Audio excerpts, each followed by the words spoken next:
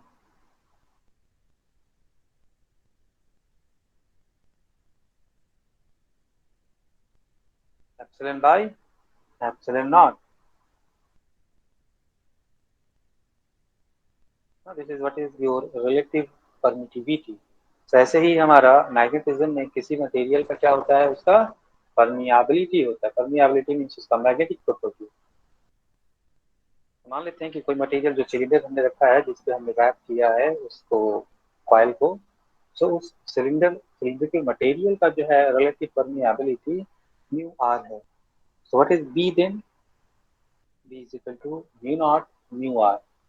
क्योंकि हम लोग क्या लिखते हैं, बी इज इक्वल टू हमारे पास आया है म्यू एन आई लिखते हैं एक्चुअली। दिस म्यू, क्योंकि हमारा यदि वैक्यूम रहे, so mu is nothing but